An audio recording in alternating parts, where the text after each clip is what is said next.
Good morning. I'm delighted to be here with you. If you've never been here, say about an hour before the service, like I was this morning, I recommend that you try to do that sometime. It's a really impressive operation. The amount of work that goes into setting up this space, the children's space. Paul tells me there's over 70 people who are here every Sunday morning getting that together, and I was quite impressed by that. Since we're going to be delving into a bit of science this morning, and that famously can get a little complicated, I thought it good to start from a child's eye perspective on the matter. And who better to get us to the heart of the matter than young Calvin of Calvin and Hobbes fame? Now, if you're young, 20-something, maybe you don't know Calvin and Hobbes, a very famous comic character, but I trust that most of us here are familiar with Calvin. So here's what Calvin and Hobbes, Calvin's little boy walking next to his pet tiger, who comes alive only when Calvin is around alone. And Calvin tells Hobbes, "I've decided to be a fatalist.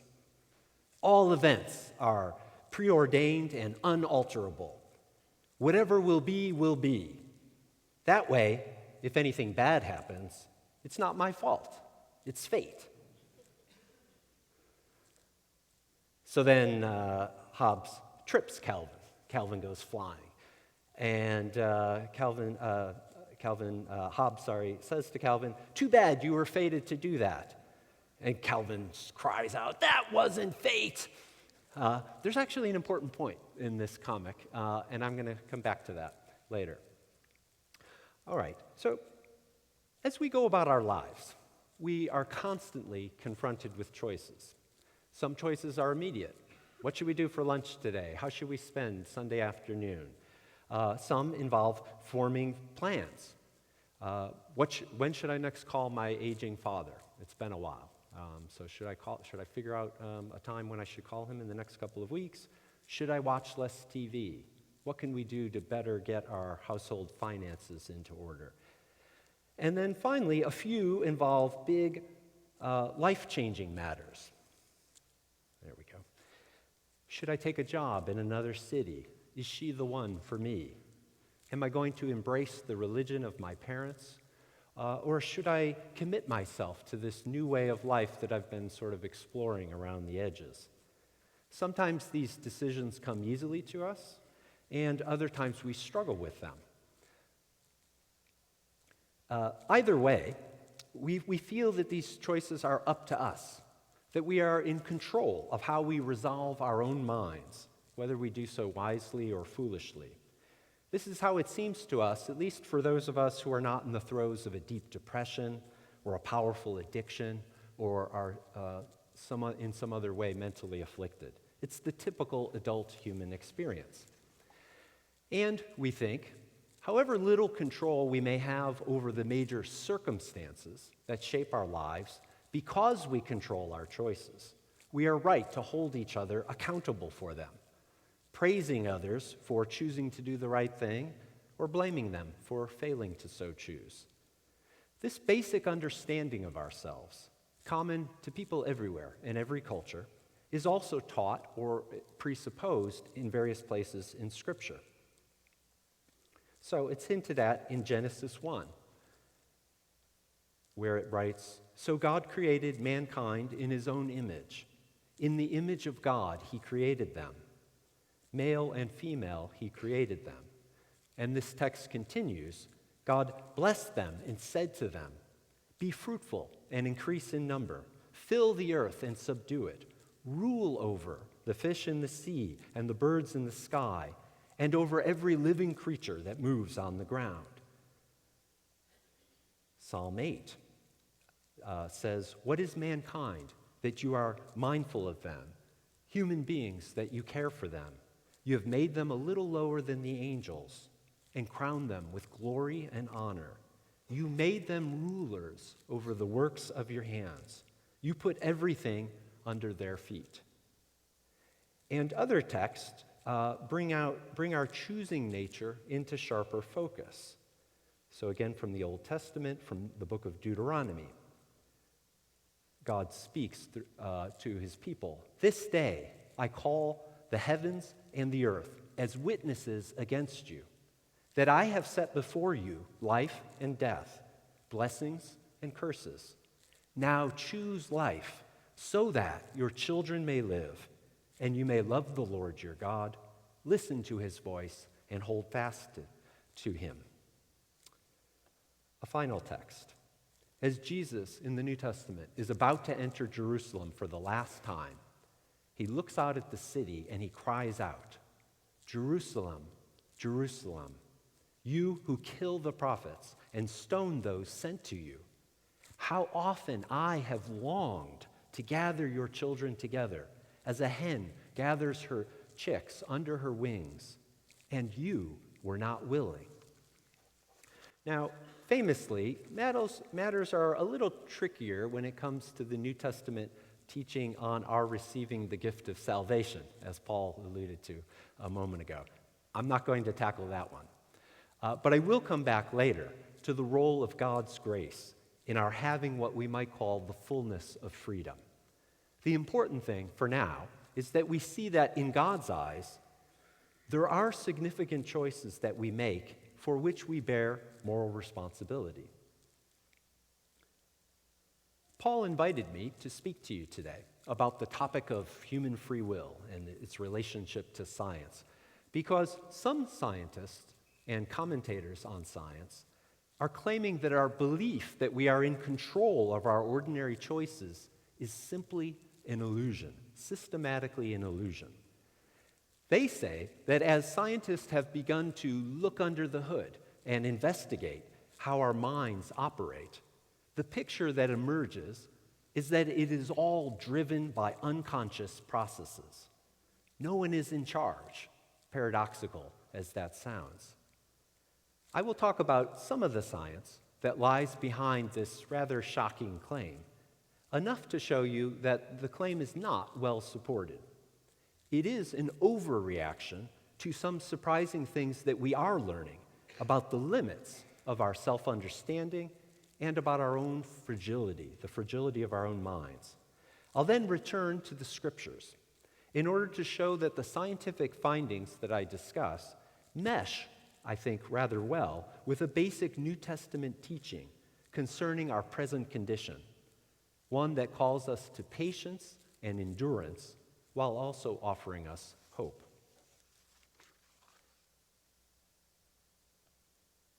Okay, first finding.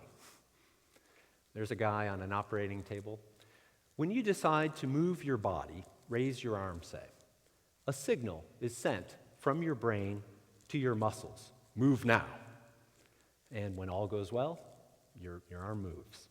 In the early days of neurosurgery, in the 1950s and 1960s, surgeons discovered, when they were doing operations on people's brains, that they could directly induce that muscle signal to bypassing the person's conscious will.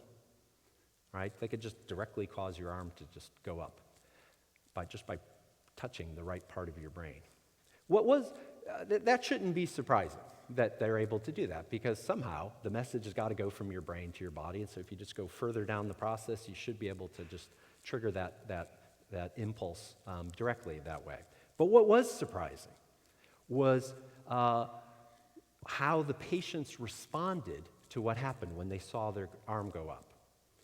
You see, when patients were being operated on for brain surgery, they were often kept awake. Right? You don't have pain nerves on the brain itself. It's safely tucked inside your skull. So they would give patients a local anesthetic, right, on the skull, cut open the skull, and then start doing brain surgery, and the person's awake, right? And so then when the surgeons would, and they didn't know a lot about the brain. They still don't know a lot about the brain, and I'll come back to that. But they really didn't know a lot about the brain back in the 1950s. And so sometimes they very gently kind of probe different parts of the brain and try to gauge from the response of the person to get a better handle on, oh, okay, this part of the brain is relevant to this kind of function, right? I mean, how else are you going to learn about it? So when they would probe the part of the brain that would trigger the muscle movement, the arm going up, one of the surgeons had the idea to ask the patient, why did you just do that? Okay? And the patient patients would invariably respond, "Oh, I was trying to get your attention," or something like that. But what was strange about this is that that's not true, right? We know they weren't trying to do anything. It was just directly stimulating the motor movement part of the brain. There was no deciding or trying or anything like that. And yet, when a person saw their arm go up, they immediately, sincerely believed, "Oh, I did that." Now, when you think about it, why would they come to believe that? Well, because usually when I see my arm go up and someone else isn't lifting my arm, it's because I decided to move it, right? And so when they weren't expecting seeing their arm go up, it's as if they unconsciously reinterpreted what just happened. They just assumed, "Oh, I was trying to get your attention," okay? Now, so some people took this to be some kind of evidence that when we think we're consciously willing something, we're not really responsible for what's going on. But if you think about it, this isn't evidence that our conscious decisions to do things are not effective. After all, it's not a case where someone is deciding anything at all. Rather, it shows us that our decisions to do things and the beliefs we have about what we just decided to do involve distinct pathways in our brains. In weird situations like this experiment, this kind of surgery setup, they can come apart so that we could come to sincerely believe we just decided to do something when we hadn't. If you naively thought that your mind was simple, entirely simple and transparent to you how it works, this simple experiment tells you to think again. We are complex systems, and to work right, several things have to work in tandem as designed. But again, it's not any kind of evidence that when we are consciously deciding to do something, that we're not in charge of that. All right. A second type of study is low-tech. It comes from social psychology. So some social scientists set up a situation where they would have an actor pose with their car on the side of a road with the hood up. Back in the day, for those of you who are younger than 30, if your car stalled, you didn't have a cell phone.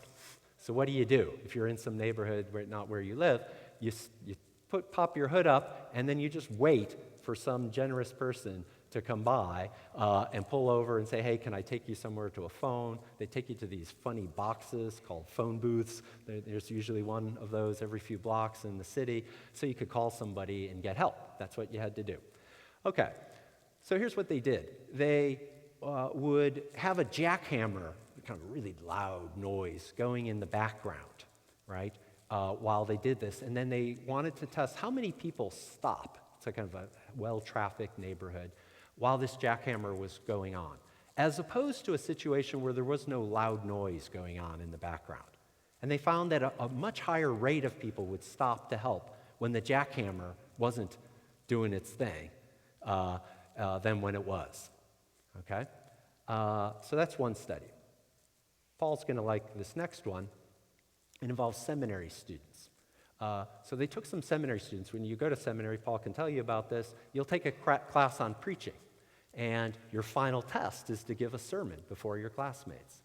So they had the text that was given to these seminarians was the parable of the Good Samaritan, right? I'm going to trust that most of you know the parable of the Good Samaritan. And so these people are preparing their test, and then they arrange to cause the people to be late getting there in time for their final test sermon. So they're all stressed out, right? They put kind of funny obstacles in their path and just made things very difficult for them to get to class on time, right? And then what they did, very cleverly, was to put somebody lying on the road, right, or path that on their way to class, bleeding, in obvious physical pain, just like the Good Samaritan. And they said, how many of these future pastors stop to help this person when they're all stressed out about getting there? Turns out a much lower percentage than when you didn't have that, when they weren't rushed, right? Okay. So what should we conclude from this these kinds of studies? Right?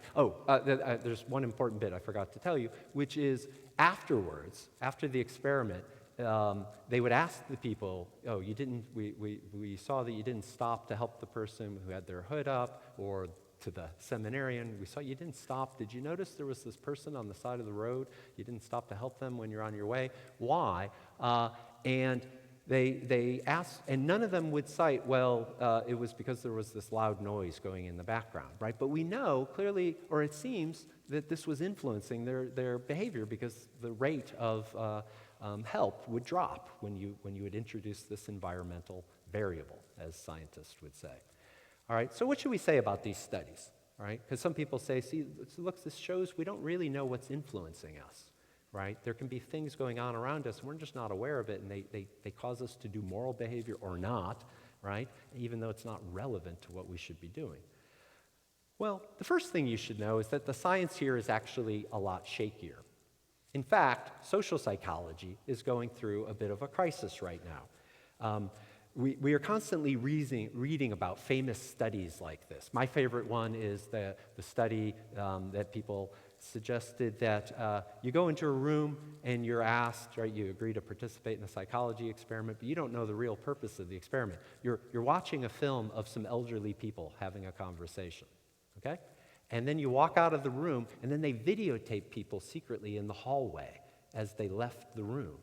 And then the claim was, if you watched elderly people talking, you walked more slowly as you left the room after you just saw them talking than if you watched, say, a couple of animated young people having a conversation. But when others try to repeat these studies, it turns out the results often don't get replicated. They either get no difference between the so-called experimental and control groups, or they get far more modest differences. So the science here is actually a lot shakier. And it's important to know that because you probably read, you get pop up in your news feed, links to studies of this sort all the time. But let's suppose there is something real being measured here. Perhaps each of us has a modest tendency to act differently because of certain features of our surroundings when we're not even aware that those features are influencing our thinking about what we should do. Even if this is right, it also doesn't show that we are not in conscious control of the decisions that we make. It shows only that we are not fully aware of what influences our thinking when we are deciding. That's a real limit, of course. We'd all like to be fully on top of our own motivations, always understand just what it is that is inclining us to do the things we do. But it's not exactly news that we're not always aware of such things. It's similar to something that I think we're all familiar with.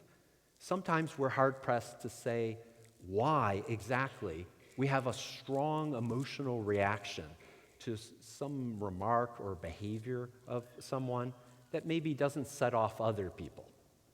Anyone who has been in marital counseling can attest to that. In any case, the take-home message here seems to be we have limited self-awareness, and that means a limit to our control, not a total lack of control. All right, a third bit of evidence involves an uncommon and strange disorder of the will.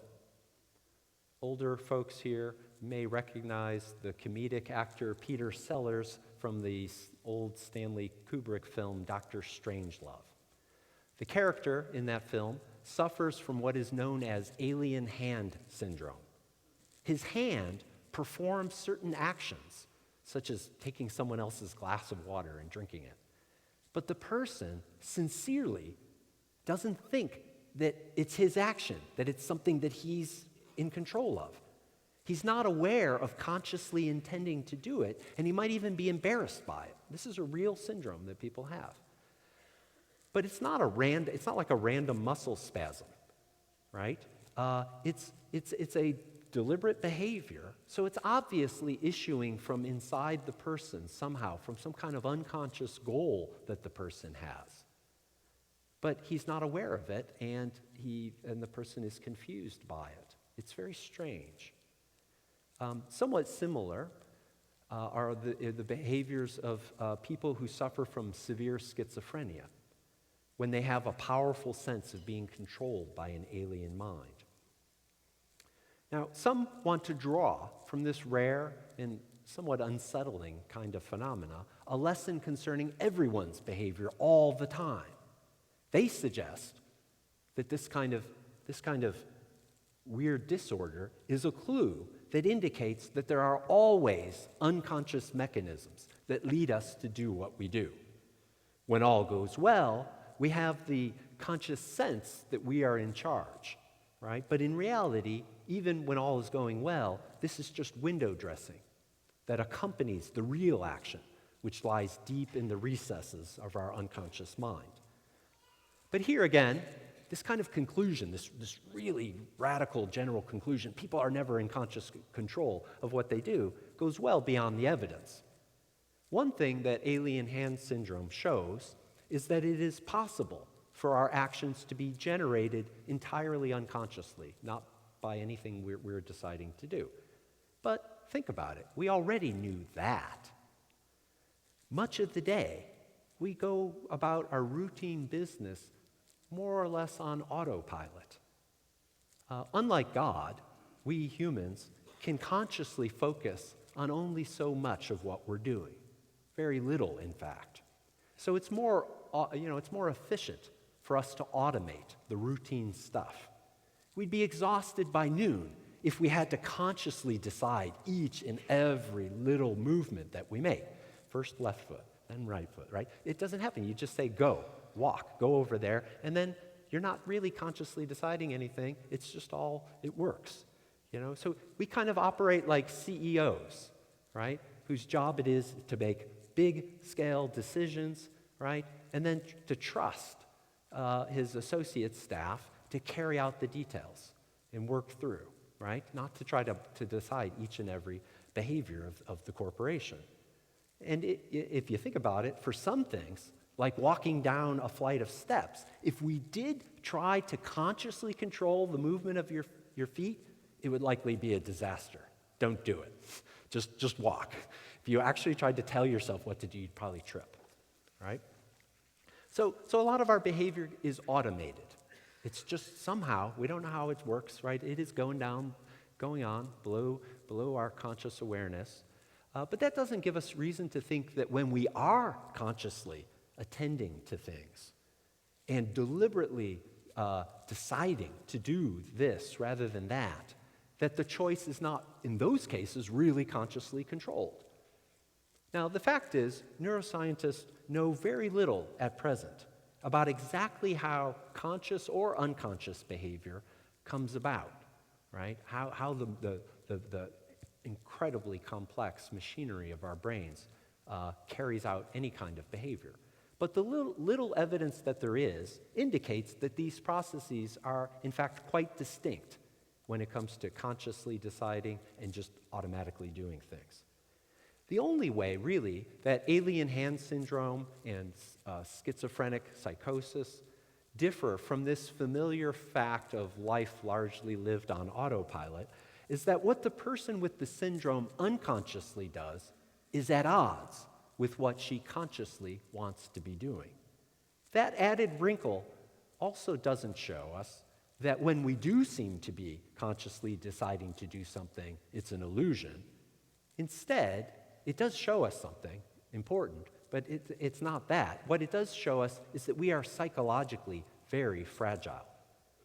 It's possible for any of us, for our unconscious and conscious desires and other mental states, beliefs and intentions and goals to get misaligned. And we are not in control of whether or not that happens, that misalignment happens. Syndromes happen to people. They're not in control of whether it happens to them. No more than we're in control of whether or not our bodies function as they should. Okay, back to neuroscience. So this next study has done more than anything else to lead a lot of people to claim that conscious control of choice is an illusion. It's been almost 40 years now since the original study was published by a guy named Benjamin Libet, and a lot of variations on his original study have been done since. I will be involved with the pictured international team of neuroscientists and philosophers on a 4-year study of human free will that kicks off this May. Libet-inspired studies that I'm about to describe to you will still be on the agenda. So people find the very simple kind of study that he did very compelling, and some people find it very disturbing. All right, so how does this go? All right, you see that little clock dial on the left? Sorry, I didn't get the animated GIF to work right to have it spinning around. But Libet, the neuroscientist, came up with a way to compare people's sense of when they consciously decide to do something with electrical activity going on in the brain at the same time. So he's monitoring what's going on in your brain, kind of the electrical activity in your brain. You see the little person there in the cartoon.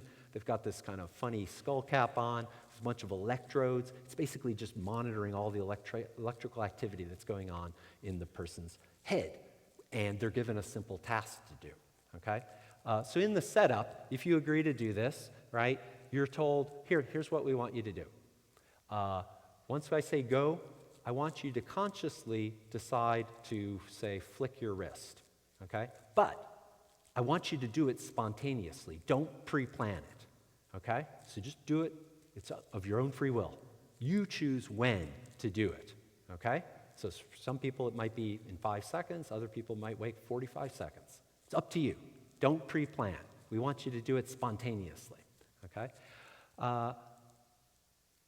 Here is what Libet appeared to discover something very surprising. Because when he's monitoring the electrical activity in the person's brain, about a half second or so before the person reports, that's when I decided to do it, he noticed a ramping up of electrical activity in the brain, right? So the way the person reports, they're looking at that clock and the dial's spinning around very rapidly, okay? And so you're supposed to say exactly where was that little bead of light on that clock at the time you decided, when you felt the conscious urge or decision to flick your wrist, right? Note that. And then they would compare it with readout of electrical activity in the person's brain. And so here's a little diagram. That little ramping up line and then going down, that's a kind of a measure of how much electrical activity is going on the scalp. And you can see it's kind of ramping up, all right? And it starts, you see 3 lines going down. That's the first one just indicates when it starts. The second one is the time, because time is going across the horizontal axis. The second line is when the person becomes aware of the decision to move. And then the third line is when they actually move their wrist, just a split second later. But you can see the electrical activity got going about a half second before the person thought, now I've decided to do it. So Libet's conclusion from this was, your brain decides before you do, right? When you consciously, you have this sense of consciously deciding to do something, you're just catching up with what your brain has unconsciously already decided to do. There is no free will. All right, what should we make of this study? We should first keep clear a basic distinction. It's one thing for something to causally influence a conscious choice that you make. It's another for that thing to causally determine it, to make it certain to occur, to guarantee that it occurs. Because there are, obviously, all sorts of causal influences on everything that we do.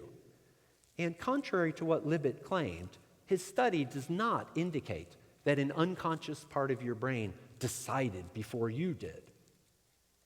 Since the electrical activity that he was picking up on, that he detected, does not, further study has shown, determine the choice that you will make. So it's not an infallible guarantee that you are going to, in fact, move your wrist, right? It just makes it more likely than chance. That's all it turns out. So they would notice this ramping up activity would often occur even when the person didn't go ahead and make the choice. More recent studies have raised bigger problems for Libet's conclusion. One recent study shows that people in these experiments are actually dimly aware at a slightly earlier point of their being about to flick their wrist.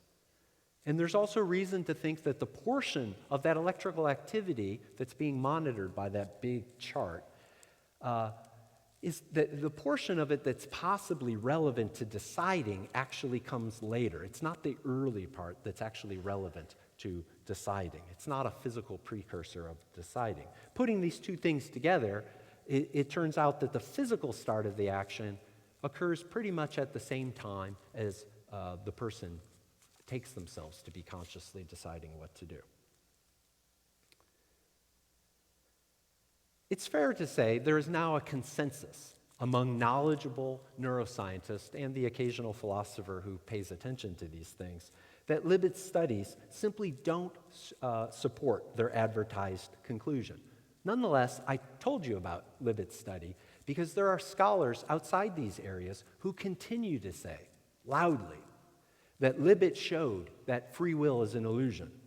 And this has begun to seep out to the public through the popular writings of people like Sam Harris. Sam Harris cites this all the time. He says, this shows we have no free will. There is a general lesson here. Science, I believe, is a very good thing.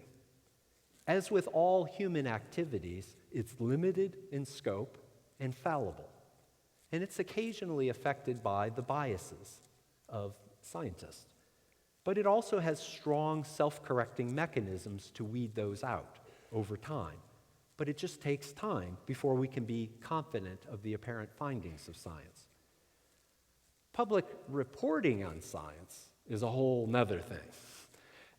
And we should be really skeptical. The way that science gets reported is often not in step with what the scientists themselves claim. They make much more limited, cautious claims about their studies.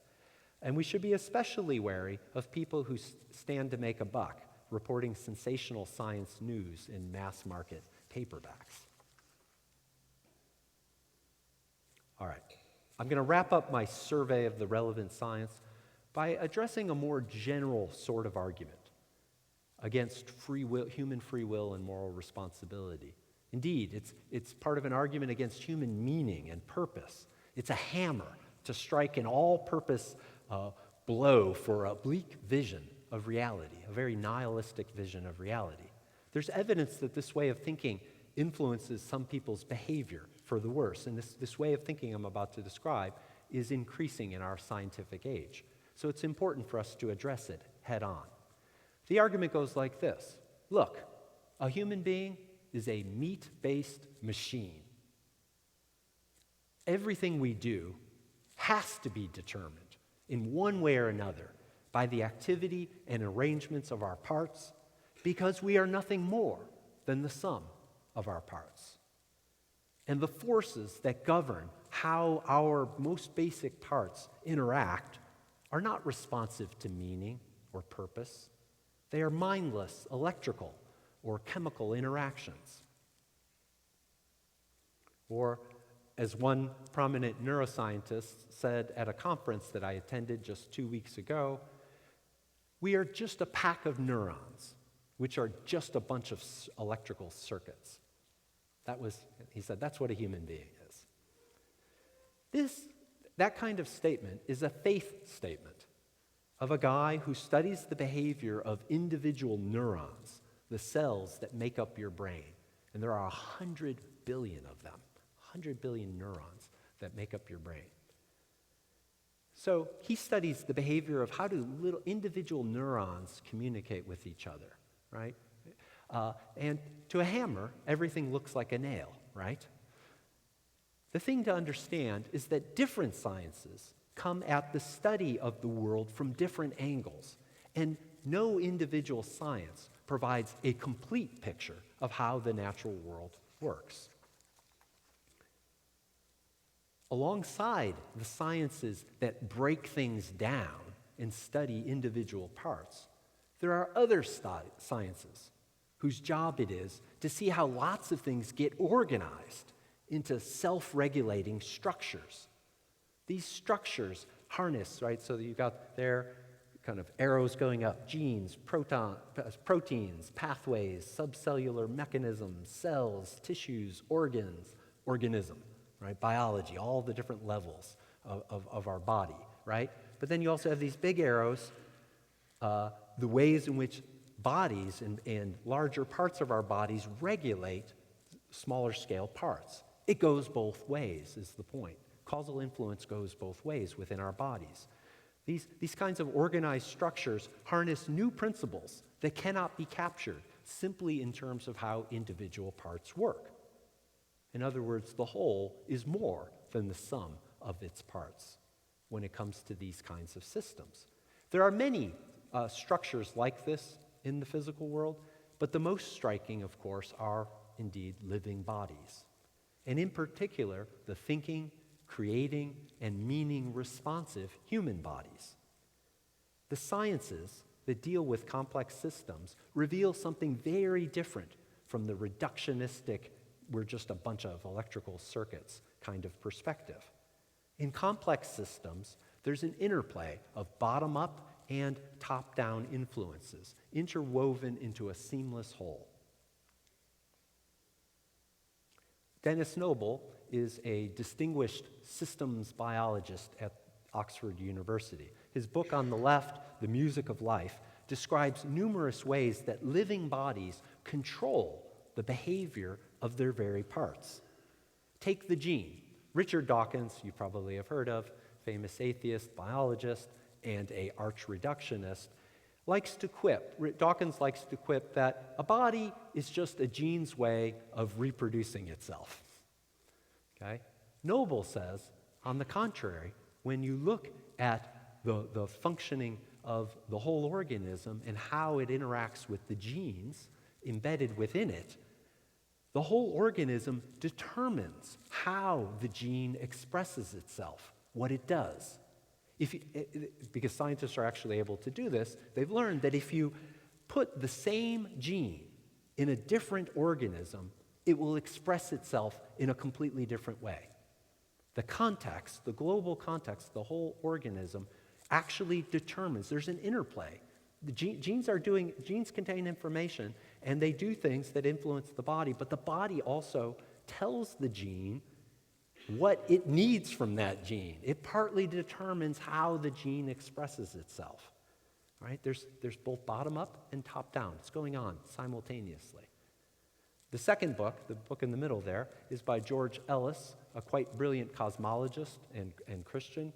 In his book, a recent book called How Can Physics Underlie the Mind?, he gives an overview of the many ways that top-down factors complement bottom-up factors throughout nature, starting from physics itself. The last book there that I put on the screen there is a collection of articles that I co-edited with George on how this plays out specifically when it comes to the neurobiology of human free will. Now, how exactly we should understand the human mind is still an open question. It's still debated. There is a lot of science yet to be done. But we already know from the get-go that our experiences, feelings, thoughts, attitudes, goals affect our bodies in all kinds of ways. And there is no reason, on current evidence, to think anything different when it comes to our making conscious choices. I suggested earlier that we think of free will this way. In situations of practical uncertainty, when we're uncertain about what to do, and when we're confronted with options and feel some pull towards each of them, it's in our power to choose any of them. That's how it appears from the inside, you might say. Right? That's kind of how we experience making choices. Here's a complementary, more science-y way of saying pretty much the same thing. Free will is a form of conscious, top-down control over one's own behavior that is causally influenced, but not causally determined by psychological factors and other factors of which we are more or less aware. Notice that this way of putting it indicates that free will can come in degrees, which is plausible. It's not an all or nothing thing. We are not gods, right? We are human beings. We have a limited measure of control over our own behavior. In fact, that point was emphasized in a sermon of Paul's, there we are, a few weeks ago on Psalm 8. Perhaps you remember it.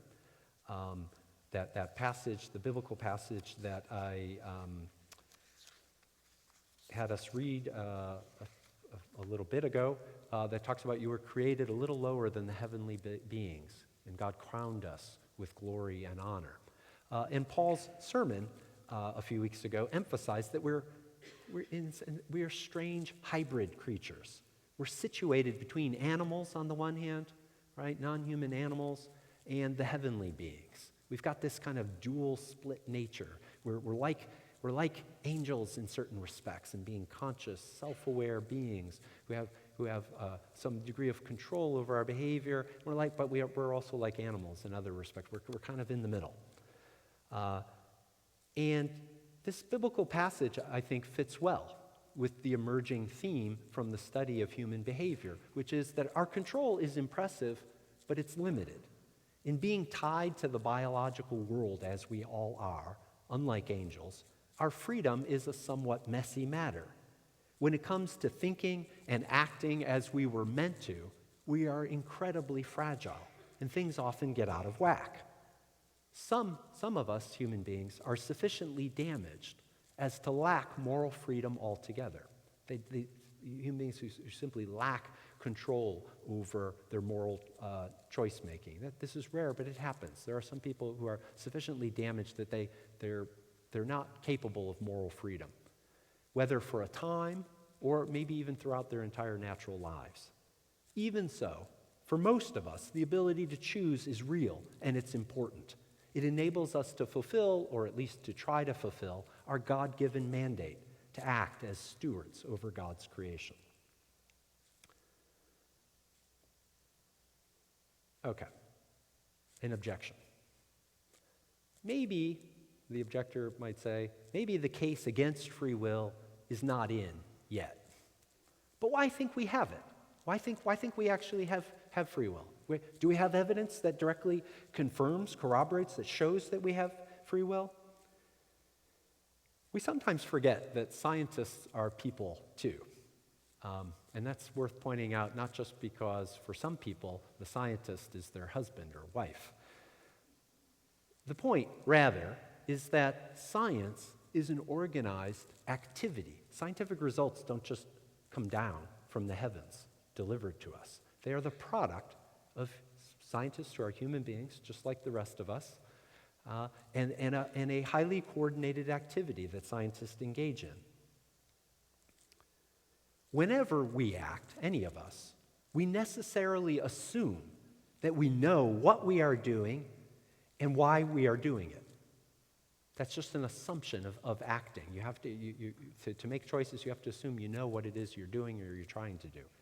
To rationally accept a scientific theory, which is an output of scientific activity, we have to assume that the experimenters were knowingly guided by purposes that they successfully carried out, by intending actions that advance those purposes. And this connects to a larger point. We cannot provide evidence for everything. It's impossible for finite, limited beings. We have to start somewhere. You can't argue for everything. So there must be assumptions, call them starting points, that we are rationally entitled to make. Beliefs that are, you might say, innocent until proven guilty. Okay? Well, obviously, you cannot reasonably assume just anything. So which beliefs have this special status of being, reasonable starting points? Things that are innocent until proven guilty, right? Well, if this were a philosophy seminar, we'd have a long argument about that. Here, I'll just suggest that reasonable starting points have at least these three characteristics that I have up on the screen.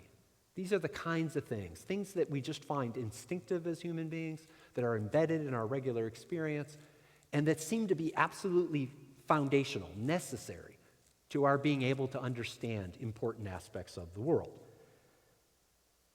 Given those criteria, we'll want to include the assumption that our basic cognitive tools are reliable, right? Our memory, our senses. If we didn't assume that those tools were reliable, we would not be able to get anything done, right? End of story. So it seems like we are entitled to assume that our basic cognitive tools are reliable. In addition, philosophers have shown that there are certain highly general beliefs about the world that you cannot sensibly argue for. Again, these seem to be assumptions that we have to bring to our investigation of the world around us. Okay? I could spend time talking about these kinds of assumptions, but think about it. I'll just talk briefly about the last one, right? We're all aware of what it's like on the inside for ourselves, our own conscious self. What about other people, even people that you are extremely close to? Well, what you know about what's going on for them is just what you observe in their faces, their bodies, their movements, right? So you don't directly encounter the conscious experiences and thoughts of any other person other than yourself. Well, how do you know then that other people are not just cleverly disguised automatons, right? Machines that function in very purposive kinds of ways, robots, right? You've never gotten inside any other person and saw reality from the way they see it, right? You can't directly verify it. So you can't really give evidence. And you could say, if you say, well, they're a lot like me, so probably they are conscious minds too, But is it good science to generalize from a single case to billions of other people and say they must be like, because I had one result, right? Okay, my body is moved by a conscious mind, so I guess their bodies are moved by conscious minds too. So that doesn't seem like a very impressive argument, right? Scientists are not impressed by single data points as evidence for anything. But, of course, it's reasonable, isn't it, to think that there are other people are conscious, animated beings just like ourselves? It seems like something we just have to assume, right? Nobody thinks it's unreasonable to think otherwise. So there are lots of very general beliefs about that. That's the point. And another such thing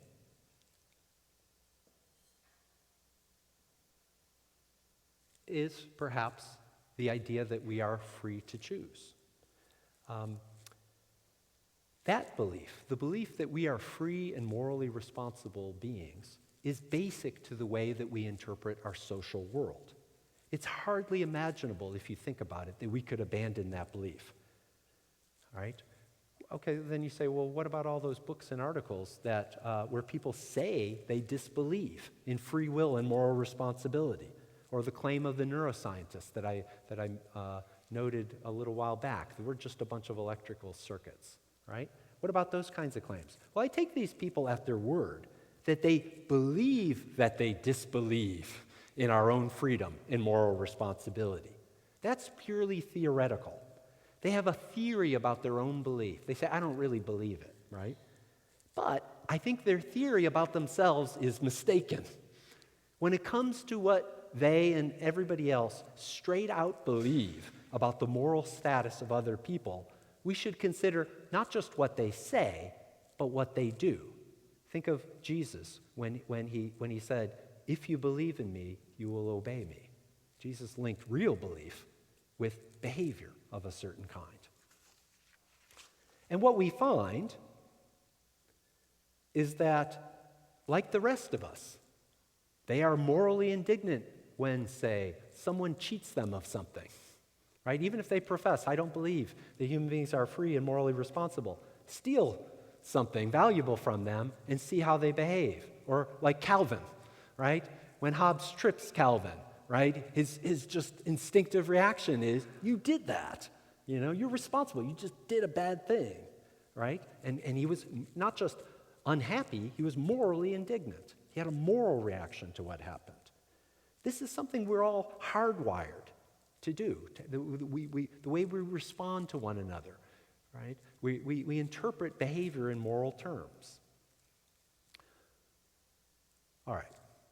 Let us now return to the scriptures.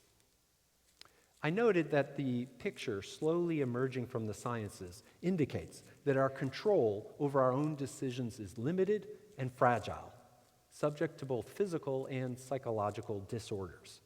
This actually fits well, I think, with a rather strong note of pessimism in the Bible when it comes to human freedom. It's a pessimism that does not contradict, but complements the choice-affirming passages that we saw earlier.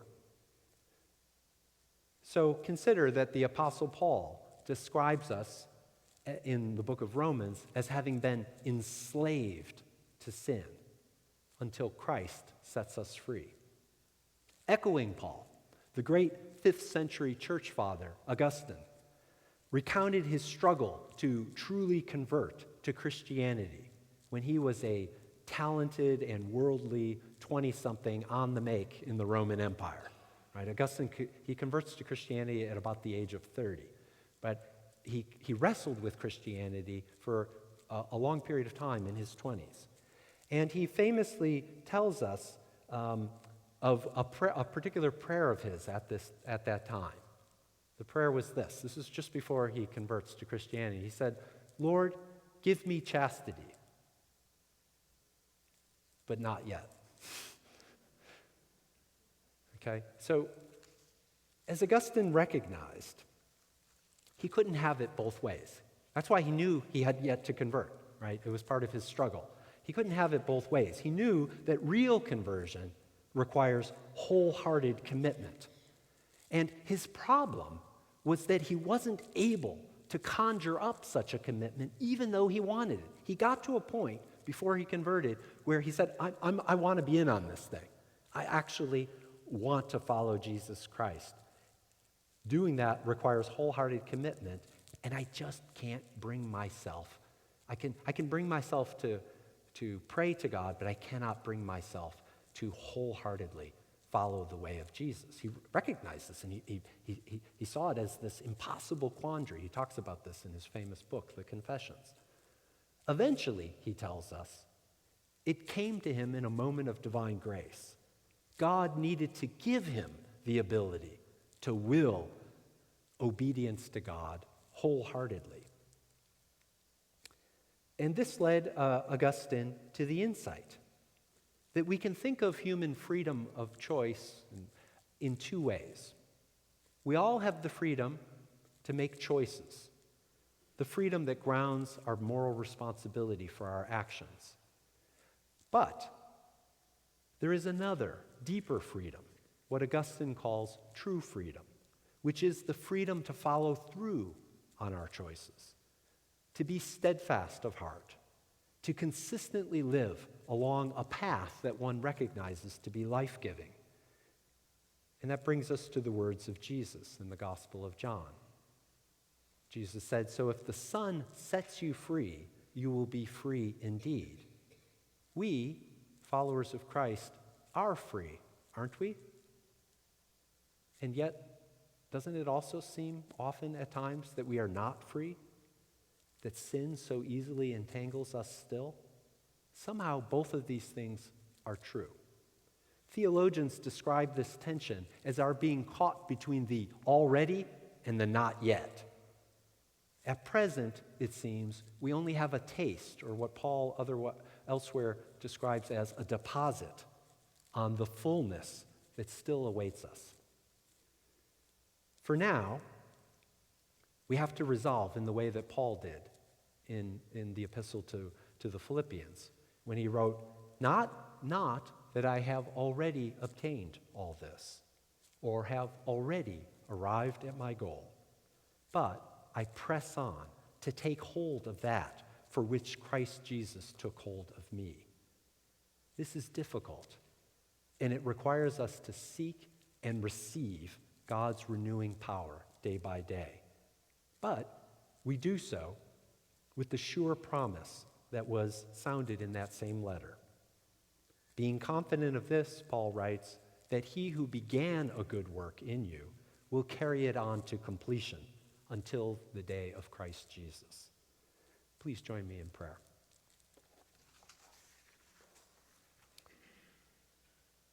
O God and Father of our Lord and precious Savior, Jesus Christ, giver of every good and perfect gift, we thank you that we are wonderfully and fearfully made. You have given us capacities to know and choose, to conceive and create, to enjoy and love.